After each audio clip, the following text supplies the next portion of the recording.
Jamendo.com. Hi guys, welcome.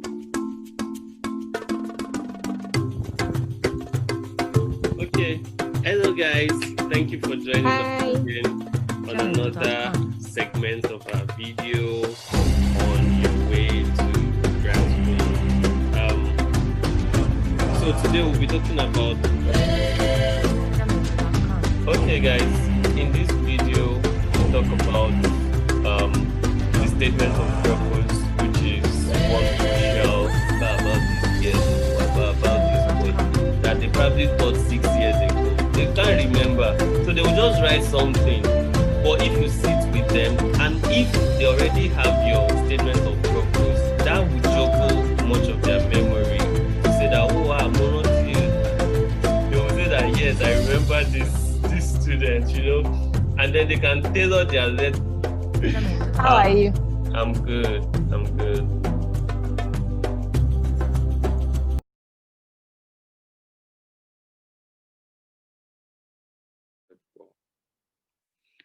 Okay, guys, welcome again to our to another episode of this series, the Study Abroad series.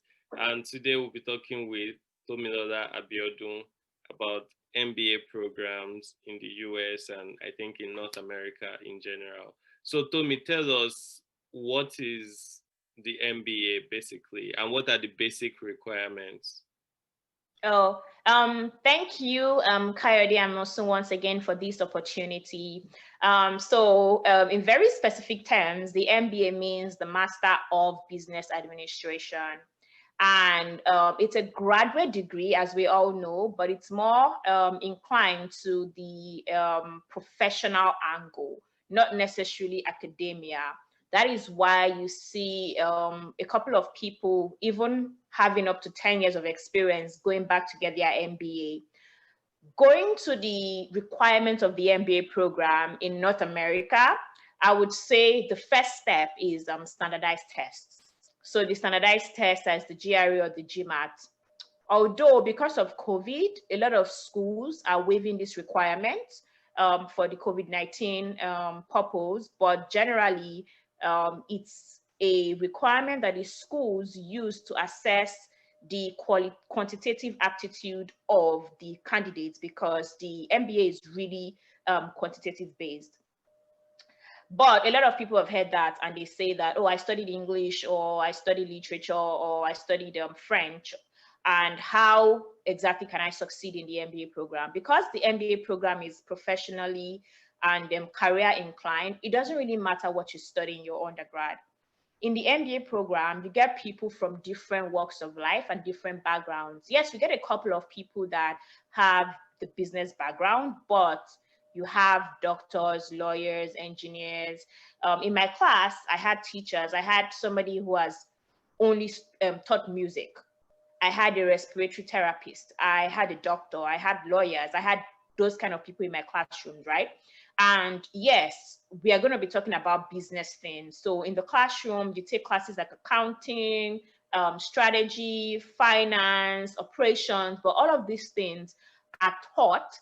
And even though you're not expected to understand it before coming into the MBA program, there's a lot of resources and there's a lot of support that the school actually provides to you. So back to the requirements, apart from your standardized test, you would be required to have your resume, which is the CV for those of us in Africa and Europe.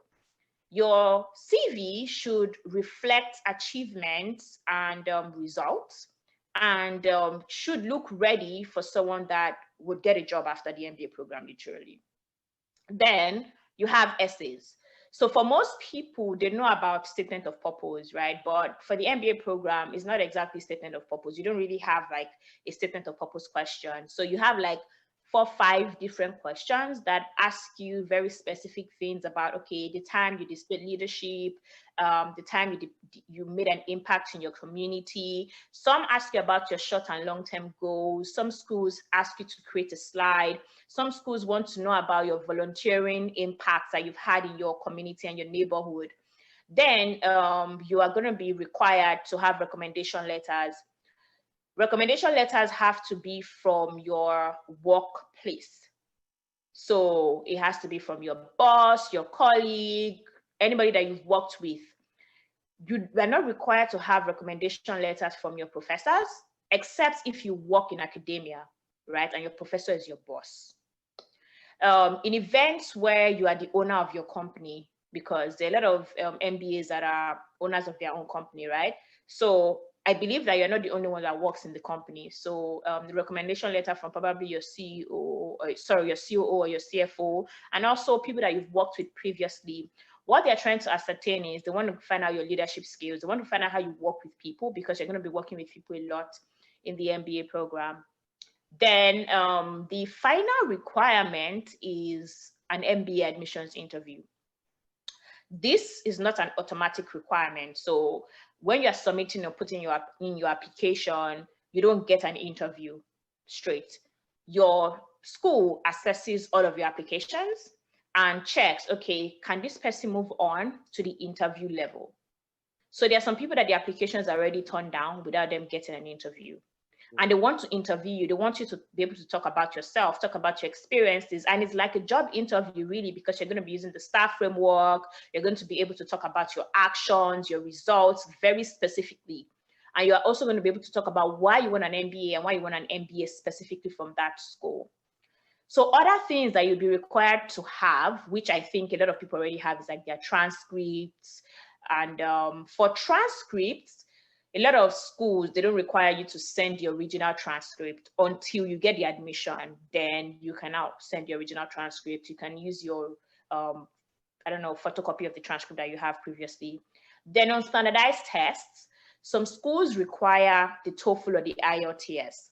So this is not a requirement of the MBA program. It's more of the requirement of the entire university. So if you're applying to a school that the university requires international grad school students to take English tests, then you have to take English tests. So I would say those are the requirements of the MBA program.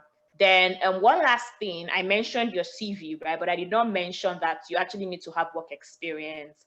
So the average years of work experience in the MBA program is 5 to 7 years averagely for really top MBA programs. You get a range, right? There are people that actually don't have any work experience, and there's some people that have 12. So there are exceptions, but average is 5 to 7 years. For international students, it's always advisable for you to have at least 3 years of experience personally, because it helps you be able to really talk about what you know and what you've done. And when it comes to you getting a job, it helps you get a job, because you need, like, it's just really hard for you not to come with any work experience and think of getting a job after your MBA. So those are the things that are required for you to have an MBA. All right, thank you so much, Tomilola. That's such a rich expose into the MBA program and its requirements. I just want to say that I know one of the concerns of many people applying from Nigeria is funding. So the question is always, is it possible to get scholarships for a professional master's program? So I don't know if you could just speak briefly to that.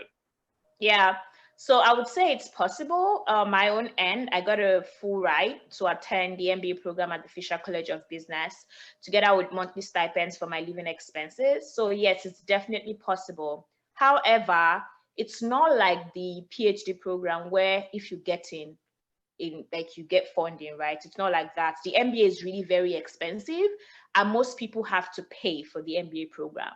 So they don't expect you to pay from your pockets a lot of time, because how many people have like $50,000 to $100,000 in their pockets? That's why a lot of schools make loans available. There are a lot of loans also for international students for them to be able to attend the program. So saying that, schools have some funding set aside for the MBA program. And the way they disburse the funding is based on the candidate application. There are some specific scholarships for people from Africa. Like I got the scholarship for Africa, which is for one African every year in the MBA program. And in different schools, they have like specific fellowships, specific scholarships. And majorly, you don't have to apply differently for the scholarship. They assess your entire application. So how do you stand against every other person in your class. And also, what's the time that you applied? So there are more scholarships in the early rounds, right? So if you applied in September to January, yeah, maybe more chances. But if you applied in the last round in April or May as an international, there's probably no money left. So it's going to be harder for them to be able to give you any form of funding. But they give funding from like $1,000 to like full scholarship. So it depends on what the school has, right? It depends on the amount of students in the class. Traditionally, there are some MBA programs that rarely give scholarships, rarely, because they expect you to pay, because they believe the brand name of the school actually pays for itself in the long run. Whereas there are some other schools that are more generous because they have more donors and they are able to split it across different students. But it's also based on the strength of your application. Somebody that had like probably a 4.8 over 5 GPA, had like a 325 in their GRE, has like an amazing 3 or 4 years experience in consulting, has great recommendation letters, wrote his essays really well, didn't plagiarize anything. And actually his essays are like a story. It's not like you're writing something that is like standard format, and also did very well in his admissions interview. Those things, the person is going to really stack really high over the classmates. So if the person applied to schools that have these fundings available, the person stands a higher chance of getting scholarships. But it's not a, how do I call it? It's not something that you can easily just say, oh, I'll get a scholarship. You have to want to come to school first. Your end goal cannot be scholarship. If not, you might be disappointed. Your end goal has to be you want to come to school. Okay, sounds good. Thanks, Tomilola. Mosun, do you have any questions? Like, thank you so much, Tommy. And I think you've really opened my eyes to see how different, the MBA application is from like regular graduate school application. Because actually, when you talked about, getting references from someone you've worked with before, your former employer or what have you. So I think this is quite important. And I guess to round off this session, I would say, okay, I know like you do coaching and consulting when it comes to education and people like that are interested in studying. Like, do you want to tell us about Titan R Consulting? Thank you. Oh, thank you, Mosumola. Yes, so I started Titan R Consulting about a year and a half ago, and it's focused on coaching grad students, one for admissions and also for career services in North America here. A lot of international students actually struggle in making their MBA decision. They also struggle in actually figuring out how exactly can they package the application for them to be prioritized, right? While some other students have no idea what to do to get a job here. They have no idea. So I started that, and I do one-on-one sessions with students. So if you are interested, you can send an email to coaching@titanrconsulting.com, and I would respond to you and schedule a one-on-one time to talk about your goals and talk about your interests and how we can move forward from there. Thank you so much. And so much, Tommy. I learned a lot, and I'm sure Kayode did as well. Yeah. And I hope our viewers will also find this very useful, especially for those who are not interested in, doing a PhD or whatever, but just want to get into the business side of things. So thank you once again. And yeah, bye bye. Thank you. Thank you, Masu.